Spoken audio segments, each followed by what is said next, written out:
وہ منہ پر کہتے ہیں کہ ہم مطیع فرمان ہیں، مگر جب تمہارے پاس سے نکلتے ہیں تو ان میں سے ایک گروہ راتوں کو جمع ہو کر تمہاری باتوں کے خلاف مشورے کرتا ہے۔ اللہ ان کی یہ ساری سرگوشیاں لکھ رہا ہے۔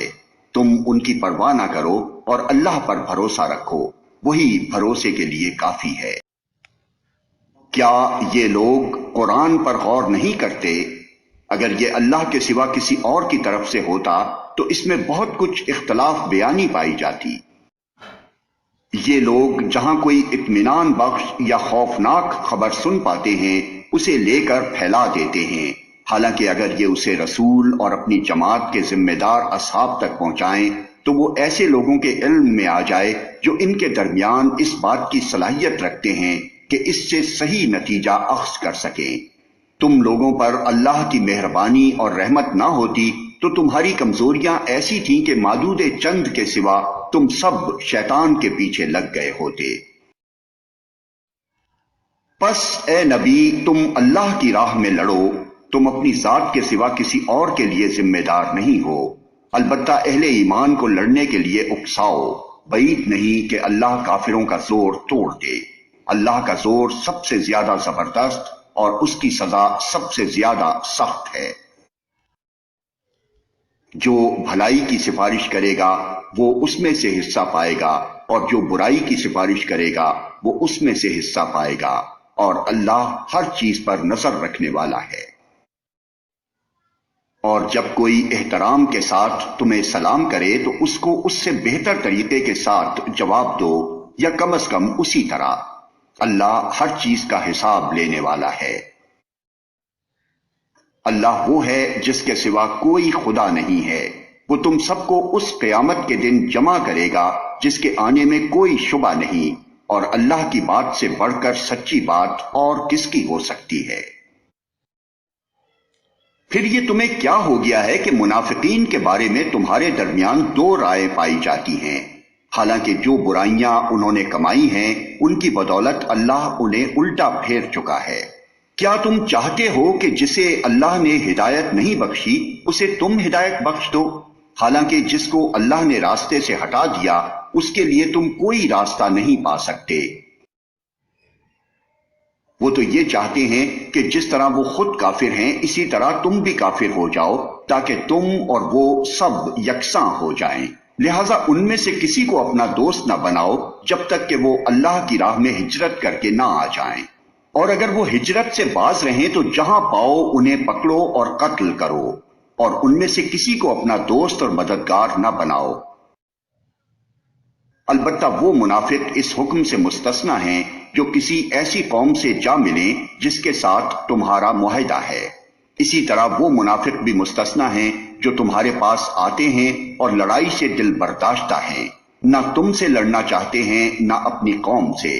اللہ چاہتا تو ان کو تم پر مسلط کر دیتا اور وہ بھی تم سے لڑتے، لہٰذا اگر وہ تم سے کنارہ کش ہو جائیں اور لڑنے سے باز رہیں اور تمہاری طرف صلح و آشتی کا ہاتھ بڑھائیں تو اللہ نے تمہارے لیے ان پر دست درازی کی کوئی سبیل نہیں رکھی ہے۔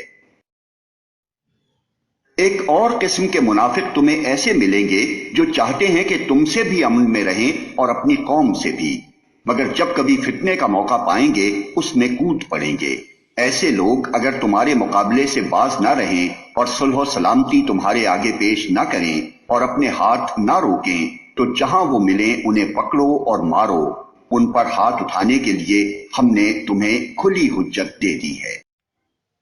کسی مومن کا یہ کام نہیں ہے کہ دوسرے مومن کو قتل کرے الا یہ کہ اس سے چوک ہو جائے، اور جو شخص کسی مومن کو غلطی سے قتل کر دے تو اس کا کفارہ یہ ہے کہ ایک مومن کو غلامی سے آزاد کرے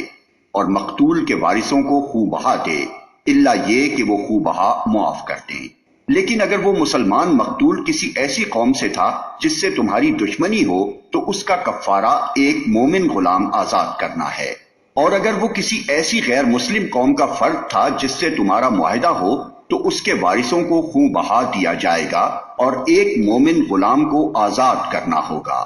پھر جو غلام نہ پائے وہ پے در پے 2 مہینے کے روزے رکھے۔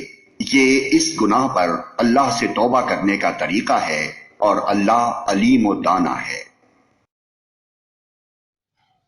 رہا وہ شخص جو کسی مومن کو جان بوجھ کر قتل کرے تو اس کی جزا جہنم ہے جس میں وہ ہمیشہ رہے گا، اس پر اللہ کا غضب اور اس کی لعنت ہے، اور اللہ نے اس کے لیے سخت عذاب مہیا کر رکھا ہے۔ اے لوگو جو ایمان لائے ہو، جب تم اللہ کی راہ میں جہاد کے لیے نکلو تو دوست دشمن میں تمیز کرو، اور جو تمہاری طرف سلام سے تقدیم کرے اسے فوراً نہ کہہ دو کہ تو مومن نہیں ہے۔ اگر تم دنیاوی فائدہ چاہتے ہو تو اللہ کے پاس تمہارے لیے بہت سے اموال غنیمت ہیں، آخر اسی حالت میں تم خود بھی تو اس سے پہلے مبتلا رہ چکے ہو، پھر اللہ نے تم پر احسان کیا، لہذا تحقیق سے کام لو، جو کچھ تم کرتے ہو اللہ اس سے باخبر ہے۔ مسلمانوں میں سے وہ لوگ جو کسی معذوری کے بغیر گھر بیٹھے رہتے ہیں اور وہ جو اللہ کی راہ میں جان و مال سے جہاد کرتے ہیں، دونوں کی حیثیت یکساں نہیں ہے۔ اللہ نے بیٹھنے والوں کی بنسبت جان و مال سے جہاد کرنے والوں کا درجہ بڑا رکھا ہے، اگرچہ ہر ایک کے لیے اللہ نے بھلائی ہی کا وعدہ فرمایا ہے، مگر اس کے ہاں مجاہدوں کی خدمات کا معاوضہ بیٹھنے والوں سے بہت زیادہ ہے۔ ان کے لیے اللہ کی طرف سے بڑے درجے ہیں اور مغفرت اور رحمت ہے، اور اللہ بڑا معاف کرنے والا اور رحم فرمانے والا ہے۔ جو لوگ اپنے نفس پر ظلم کر رہے تھے ان کی روحیں جب فرشتوں نے قبض کی تو ان سے پوچھا کہ یہ تم کس حال میں مبتلا تھے؟ انہوں نے جواب دیا کہ ہم زمین میں کمزور و مجبور تھے۔ فرشتوں نے کہا کیا خدا کی زمین وسیع نہ تھی کہ تم اس میں ہجرت کرتے؟ یہ وہ لوگ ہیں جن کا ٹھکانہ جہنم ہے اور وہ بڑا ہی برا ٹھکانہ ہے۔ ہاں، جو مرد، عورتیں اور بچے واقعی بے بس ہیں اور نکلنے کا کوئی راستہ اور ذریعہ نہیں پاتے، بعید نہیں کہ اللہ انہیں معاف کر دے، اللہ بڑا معاف کرنے والا اور درگزر فرمانے والا ہے۔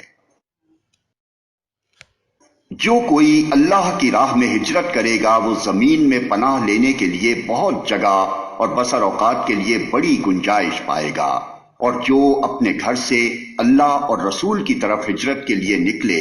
پھر راستے ہی میں اسے موت آ جائے، اس کا اجر اللہ کے ذمے واجب ہو گیا، اللہ بہت بخشش فرمانے والا اور رحیم ہے۔